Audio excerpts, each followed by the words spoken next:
Hello दोस्तों, XYZ movies explainer में आपका फिर से स्वागत है। आज हम लोग एक्सप्लेन करने वाले हैं the wolf of Wall Street movie को, जो कि सन 2013 में रिलीज हुई थी। इस मूवी की स्टोरी एक ऐसे बंदे की है जिसने अपनी लाइफ की हर चीज हासिल की जो कि उसका सपना था। मूवी स्टार्ट होती है फ्लैशबैक से। 2 साल पहले हमें एक बंदे को दिखाया जाता है जिसका नाम जॉर्डन होता है, जो कि मिडिल क्लास फैमिली से बिलोंग करता है। उसने अभी अभी as a stock broker job join की है और उसका बॉस एक अय्यास है जो कि लड़की और नशे का आदी है। उसका जॉर्डन के लिए भी यही कहना है, खुद के लिए करो जो भी करो, खुद के लिए जियो। जॉर्डन की लाइफ तब चेंज होती है जब मंडे आता है, जो कि ब्लैक मंडे था, जिस दिन स्टॉक मार्केट टोटली क्रैश हो गया था और इस वजह से जॉर्डन की जॉब चली गई थी। जॉर्डन को बस जॉब चाहिए थी, फिर वह किसी भी तरह की हो, वह सिर्फ जॉब चाहता था। जॉर्डन की वाइफ उसे स्टॉक ब्रोकर की ही जॉब करने को बोलती है, पर जॉर्डन कहता है कि अब किसी को भी स्टॉक ब्रोकर की जरूरत नहीं है। तभी उसकी वाइफ की नजर न्यूज़पेपर में एक एड पर जाती है जो कि स्टॉक ब्रोकर्स का ही था। उसकी वाइफ उसे उस जगह जाने को कहती है। जॉर्डन नेक्स्ट डे इंटरव्यू देने पहुंच जाता है तो उसे पता चलता है कि यहाँ पर कस्टमर को कॉल करके उनको ऑफर दिए जाते हैं, उनसे इन्वेस्ट करवाया जाता है और उनके साथ चीट कर कंपनी बहुत सारा पैसा कमाती है। जॉर्डन इंटरव्यू के दौरान उन्हें ट्रस्ट दिलाता है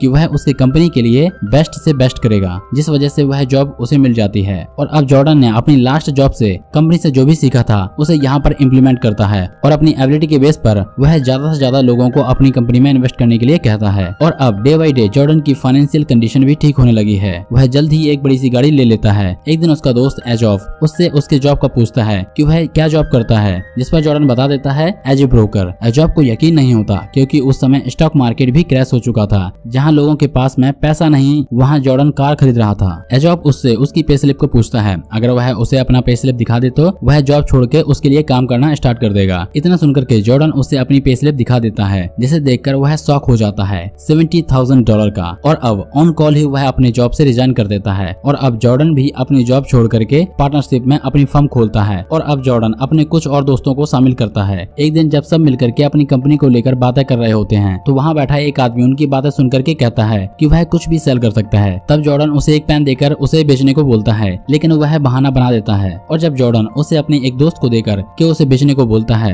और कहता है कि इसे मुझे बेचकर दिखाओ, तो वह बंदा पेन लेकर के जॉर्डन से उसका ऑटोग्राफ मांगता है। लेकिन इस समय जॉर्डन के पास में पेन नहीं होता और वह बंदा उस पेन को उसके सामने रख देता है। किसी ने सही कहा है कि किसी को भी कुछ बेचने से पहले सामने वाले को एहसास दिलाओ कि उस चीज की उसको जरूरत है, या फिर आपको पता होना चाहिए कि सामने वाले को किस चीज की जरूरत है, जो कि बिजनेस का मेन फंडा है। और अब सब साथ में कंपनी स्टार्ट करके बहुत सारा पैसा कमाते हैं। जॉर्डन का शार्प माइंड बहुत काम आता है, जिसमें यह लोग क्लाइंट्स को बड़े बड़े कंपनीज के शेयर खरीदने को मजबूर कर देते हैं और उन्हीं को छोटे छोटे कंपनीज के शेयर को, जो कि इन्हीं खुद के होते हैं, और खुद ही अपने क्लाइंट्स को डबल प्राइस में सेल कर देते हैं, जिसमें यह तो बेनिफिट में रहते हैं पर क्लाइंट को बहुत लॉस होता है। और इस टेक्निक को पंप एंड डंप कहा जाता है। और अब जॉर्डन की कंपनी आसमान की ऊंचाइयों को छूने लगी थी। सक्सेस के साथ साथ जॉर्डन लड़की और नशे का भी आदी हो चुका था, क्योंकि कंपनी के हर सक्सेस पार्टी पर तरह तरह की ड्रग्स और लड़कियां भी होती थी। जल्द ही जॉर्डन का नाम फॉक्स मैगजीन में भी आ जाता है और अब जॉर्डन पहले से भी ज्यादा फेमस हो चुका था। हर रोज उसकी कंपनी में सैकड़ों लोग इंटरव्यू देने के लिए आने लगे थे।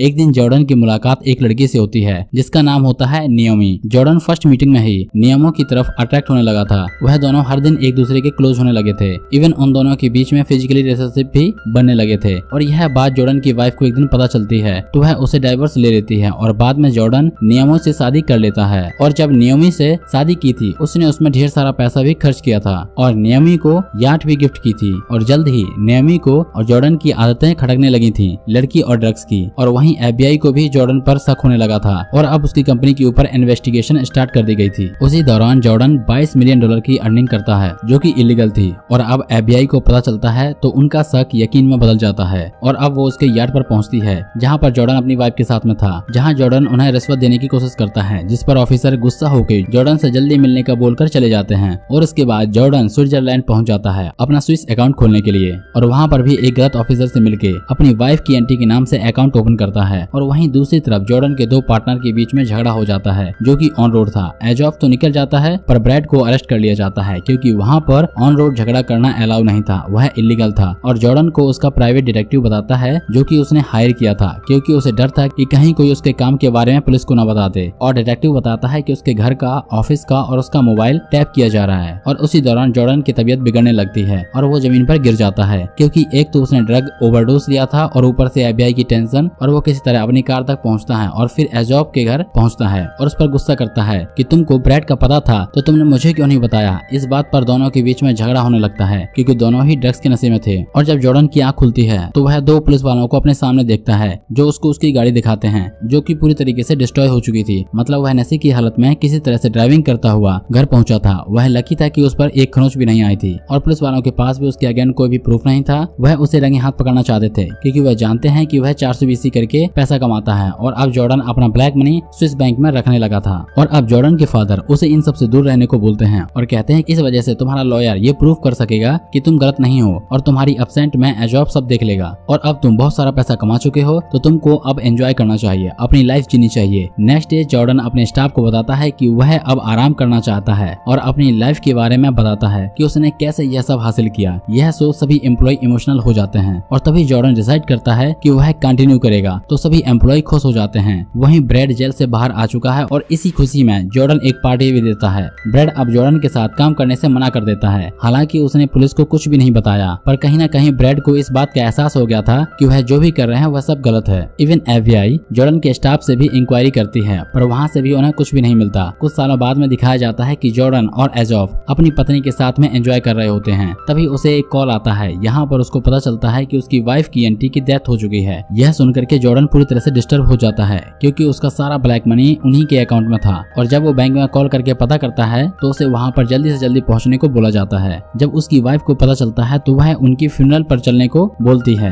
पर जॉर्डन को अपने पैसों की पड़ी थी। वह बोलता है कि वहाँ पर तो हम कभी भी जा सकते हैं लेकिन पहले मुझे वहाँ से अपना पैसा निकालना है और वो अपने कैप्टन को स्विट्जरलैंड चलने को बोल देता है। और रात को तूफान आता है और यहाँ बोट पलट जाती है पर उन लोगों को बचा लिया जाता है और अब उनको प्लेन द्वारा जेनेवा ले जाया जाता है। और कुछ समय गुजरता है और एक दिन CBI जॉर्डन को अरेस्ट कर लेती है क्योंकि जिसने जॉर्डन का अकाउंट स्विट्जरलैंड में खुलवाया था उसे CBI वालों ने पकड़ लिया था और उसके जरिए जॉर्डन के सभी ब्लैक मनी का पता चल चुका था और उसे अपनी बेल के लिए उसे अपने घर और गाड़ी को गिरवी रखना पड़ेगा। लेकिन उसका दोस्त एजॉफ उसकी बेल करवाता है। अब जॉर्डन की वाइफ उसे डिवोर्स का बोलती है। यह सुनकर उसे बहुत गुस्सा आता है और वो ड्रग्स का ओवरडोज ले लेता है और अपनी बेटी को लेकर के कार ऑन करता है। उसकी वाइफ उसके पीछे आती है और कार का ग्लास गुस्से में तोड़ देती है और वहाँ अपनी बेटी को उठाकर के अपने साथ ले आती है और इस जगह जॉर्डन अपनी फैमिली से दूर हो जाता है। और नेक्स्ट अब जॉर्डन ऑफिस जाता है तो उस पर माइक्रोफोन उसकी चेस्ट पर फिट किया जाता है जिससे कि उसके स्टाफ की बातें CBI सुन सके क्योंकि जॉर्डन अब एक सरकारी गवाह बन चुका था। जब वह ऑफिस में एजॉफ से बात करता है तो एक पेपर पर लिख के उसे बताता है कि उसकी बातें सुनी जा रही हैं, सो कोई भी सीक्रेट शेयर नहीं करना। और अगले दिन FBI जॉर्डन को अरेस्ट कर लेती है और साथ ही उसके एम्प्लॉय को भी अरेस्ट कर लेते हैं। ऑफिस को भी सील कर दिया जाता है और अब उसको 22 महीने बाद छोड़ दिया जाता है। और अब जॉर्डन कोई भी जॉब नहीं करता था, वह सिर्फ सेमिनार करने लगा था जिसमें वह सेल्स की ट्रिक बताता था। और एक दिन एक पेन निकल करके सेमिनार में मौजूद लोगों से पूछता है कि अगर आपको यह पेन बेचना हो तो आप कैसे बेचेंगे, कितने में बेचेंगे। लेकिन इतने सारे लोगों में से कोई भी उसे रिस्पॉन्स ठीक से नहीं दे पाता